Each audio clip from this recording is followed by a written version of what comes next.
बिल्कुल। और जैसा आपने कहा 5 साल बाद ये पहली बार हो रहा है। तो रिपोर्ट्स के मुताबिक इसे एक मामूली बढ़ोतरी बताया जा रहा है। यहाँ समझने वाली बात यह है कि इसका मकसद तो रेलवे के बढ़ते हुए जो परिचालन खर्चे हैं, उनको सँभालना है। लेकिन साथ ही कोशिश ये भी है कि आम लोगों के लिए सफ़र मतलब बहुत महँगा ना हो जाए। तो ये एक तरह से हाँ, संतुलन बनाने की कोशिश है। अच्छा, संतुलन बनाने की कोशिश।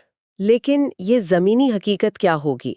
मतलब अगर कोई टिकट खरीदता है, तो असल में जेब पर कितना असर पड़ेगा? हाँ, ये ज़रूरी सवाल है। देखिए, खबरों के हिसाब से जो नॉन एसी मेल और एक्सप्रेस ट्रेनें हैं, उनमें किराया 1 पैसा प्रति किलोमीटर बढ़ेगा। 1 पैसा प्रति किलोमीटर? जी, और जो एसी क्लास है, उसमें ये बढ़ोतरी 2 पैसे प्रति किलोमीटर होगी। अच्छा, 1 पैसा और 2 पैसे प्रति किलोमीटर। सुनने में तो ये वाक़ई काफ़ी कम लग रहा है। हाँ, प्रति किलोमीटर के हिसाब से तो कम ही है, पर जैसे-जैसे दूरी बढ़ेगी, लंबी दूरी की यात्रा पर इसका असर दिखेगा, बिल्कुल। अच्छा। जैसे एक उदाहरण अगर हम लें, दिल्ली से मुंबई का, जो करीब 1400 किलोमीटर है, हाँ। तो एसी टिकट पर करीब मान लीजिए 28 से 30 रुपए का फर्क आ सकता है। वहीं नॉन एसी टिकट पर यह फर्क लगभग 14 रुपए के आसपास होगा। अच्छा, 14 रुपए या 30 रुपए, ठीक है। और साधारण द्वितीय श्रेणी मतलब जनरल क्लास का क्या? उसमें भी कुछ बदलाव है? उसमें थोड़ी राहत है।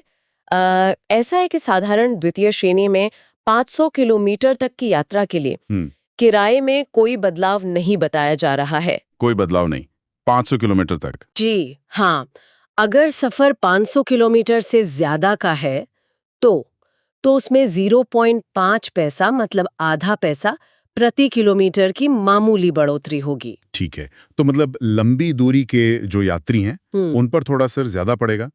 लेकिन क्या कोई ऐसा भी वर्ग है जिस पर इस बढ़ोतरी का बिल्कुल असर नहीं होगा? हाँ हाँ, ये जानना भी जरूरी है।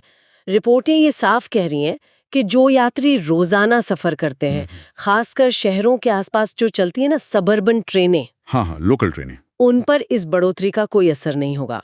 और इसी तरह जो लोग मंथली सीजन टिकट इस्तेमाल करते हैं, एमएसटी जिसे कहते हैं, जी, मंथली पास। हाँ, उनके लिए भी किराया पहले जैसा ही रहेगा। अच्छा, तो ये तो मतलब रोजाना ऑफिस या काम पर जाने वालों के लिए एक बड़ी राहत की बात हुई। इसका मतलब ये हुआ कि रेलवे का फोकस शायद लंबी दूरी के यात्रियों से, खासकर एसी क्लास वालों से, लागत का कुछ हिस्सा निकालने पर ज्यादा है। हाँ, ऐसा लगता तो है। ये कदम रेलवे के उस इरादे से मेल खाता है जिसमें वो कहते हैं कि रोजमर्रा के यात्रियों के लिए सफर को किफायती बनाए रखना है। और जाहिर है, इस पूरी कवायद से रेलवे को कुछ अतिरिक्त राजस्व मिलने की उम्मीद है। अनुमान ये लगाया जा रहा है कि इससे सालाना 700 करोड़ रुपए से 1600 करोड़ रुपए के बीच अतिरिक्त कमाई हो सकती है। 700 करोड़ से 1600 करोड़, ये तो काफी बड़ा दायरा है। मतलब लगभग दुगने का फर्क है कम और ज्यादा अनुमान में। ऐसा क्यों? ये रेंज इतनी बड़ी क्यों है? हाँ, ये दायरा वाकई काफी बड़ा है और ये शायद दिखाता है कि अभी पूरी तरह से अंदाजा लगाना मुश्किल हो रहा है। देखिए, असल राजस्व कितना होगा ये इस बात पर निर्भर करेगा कि यात्री इस बढ़ोतरी पर प्रतिक्रिया कैसे देते हैं, है ना? क्या लंबी दूरी के ऐसी यात्री शायद कुछ कम हो जाएंगे या वो इसे ठीक मानेंगे? क्या लोग नॉन एसी की तरफ ज्यादा जाएंगे? मतलब इन सब बातों का असर पड़ेगा कि असल कमाई इस रेंज में कहाँ बैठती है। ये बात तो है। तो चलिए एक बार संक्षेप में समझ लेते हैं।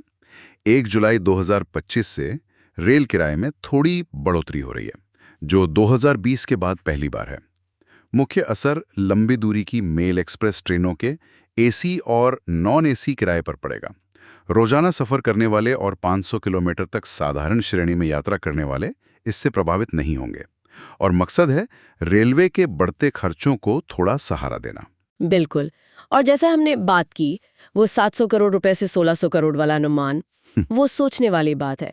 ये हमें इस सवाल पर छोड़ जाता है कि आखिर वो कौन से फैक्टर्स होंगे, कौन से कारक होंगे जो तय करेंगे कि रेलवे असल में इस दायरे के मतलब निचले हिस्से में रहता है या ऊपरी हिस्से तक पहुंचता है।